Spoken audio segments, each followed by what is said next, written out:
Good afternoon student, this is Sushant sir. तुम्हारे रिक्वेस्टेर class आज के क्लासटा एक भिन्नधर्मी। देखो प्रतिदिन ही चेष्टा करी विभिन्न टपिकर ओपर तुम्हार कम्पिटिटिव इंग्लिशेर क्लास देवार।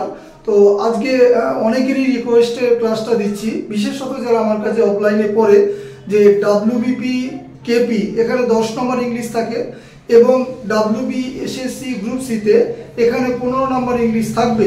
তো যদি আমরা কোন কোন এক্সামে কোন কোন টপিকের উপর কত নাম্বার দিতে পারে এটা যদি না জানি, মানে দেওয়ার সম্ভাবনা আছে এটাই যদি না জানি, তাহলে কিন্তু তোমার যে সমুদ্রের মধ্যে পড়ে যাব, তাই না? কারণ দেখো মার্কসটা কিন্তু খুবই কম, বিশেষত কেপি এবং ডব্লিউবিপি কনস্টেবলের 10 মার্কস, কিন্তু কম্পিটিটিভ ইংলিশে কম বেশি 25-30টা টপিক আছে। তো কোন টপিক থেকে কোশ্চেন দেবে আমরা কি করে বুঝবো? এবং এসএসসি গ্রুপ সি তে যেখানে 15 নাম্বার সেখানে একটু ভ্যারাইটিস দেওয়ার সম্ভাবনা। চলো আজকে দেখো কোন কোন টপিক থেকে কোশ্চেনগুলো দেওয়ার সম্ভাবনা আছে সেটাই কিন্তু ডিসকাশন করব। কোনো মক টেস্ট নয় বা কোনো একটা বিষয়ের উপর আমি কিন্তু কোশ্চেন সেট করিনি। তো দেখো কি বলেছে, টপিক ডিসকাশন যেটা বললাম ডব্লিউবিপি কেপি এবং WB SSC group C English part. যেহেতু আমি ইংলিশটা পড়াই, দেখো প্রথমে একটু ভোকাবুলারি পার্টগুলো দেখো। সিনোনিমস, অ্যান্টোনিমস, ওয়ান ওয়ার্ডস, এই তিনটে কিন্তু একদম তোমার যে মেমোরিতে রাখতে হবে। তো ওয়ান ওয়ার্ডসটা যদি আমরা বিভিন্ন বিষয়ের উপর করি, যেমন ধরো কিলিংস এর উপর করি, হ্যাঁ, তারপরে যে পলিটিক্যাল টার্মস এর উপর করি, ঠিক আছে, বিভিন্ন সাবজেক্ট ম্যাটারের উপর যদি করি, ঠিক আছে, তাহলে কিন্তু আমাদের কমন পাওয়ার চান্সটা বেশি এবং অল্প করলেই হয়তো কমন পেয়ে যাব।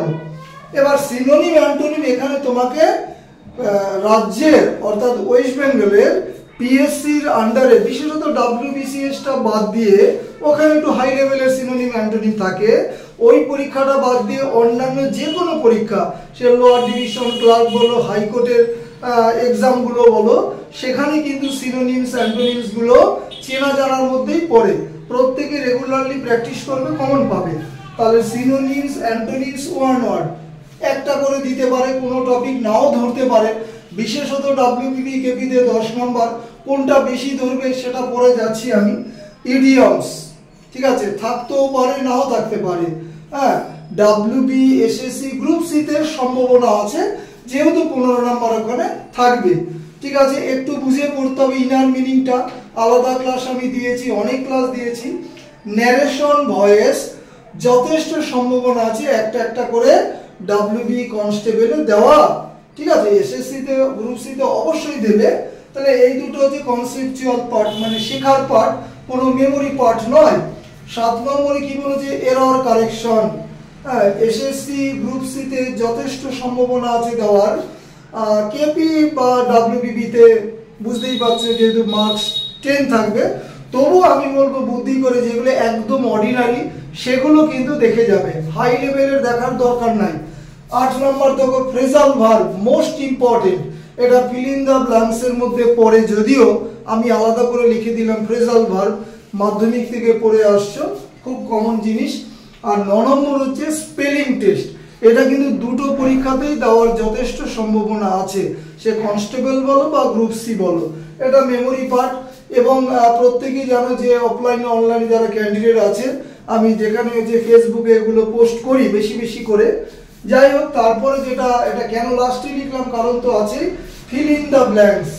এখান থেকে মিনিমাম 4-5টা কোশ্চেন থাকবেই, এটা কিন্তু আমি গ্যারান্টি দিতে পারি। সেন্টেন্স কিন্তু কমন পাবে না, কিন্তু কনসেপ্টটা কমন পেয়ে যাবে। কি কি টপিকের উপর ফিল ইন দ্য ব্ল্যাঙ্কস হয় দেখো।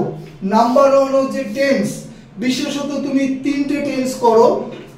প্রেজেন্ট পারফেক্ট কন্টিনিউয়াস যেখানে সিংস ফরের ব্যাপার আছে। সিম্পল পাস্ট যেখানে লাস্ট এগো ইয়ে স্টার্টে থাকলে সাবজেক্ট ভি2 হয়।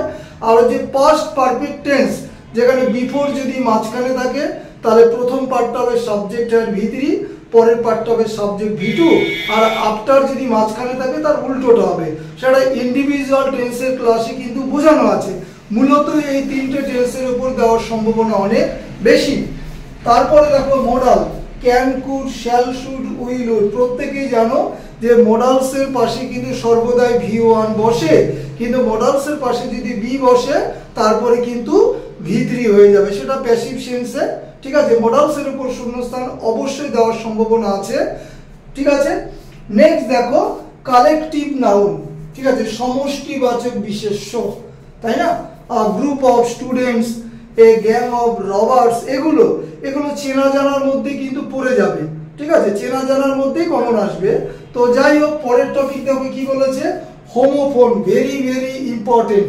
হোমোফোন অনেকে কি বলবো তোমার অবহেলা করে, কিন্তু হোমোফোনগুলো কিন্তু ফলো করবে।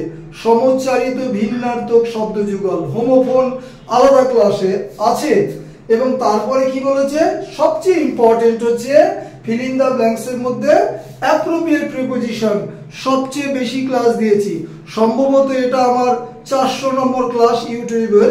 তো সেখানে অনেক ক্লাস কিন্তু আমি অ্যাপ্রোপ্রিয়েট প্রিপোজিশনের উপর দিয়েছি। তো এটা কিন্তু প্রতিদিন ধারাবাহিকভাবে কিন্তু প্র্যাকটিস করে যেতে হবে, কমন এখান থেকে অবশ্যই পাবে।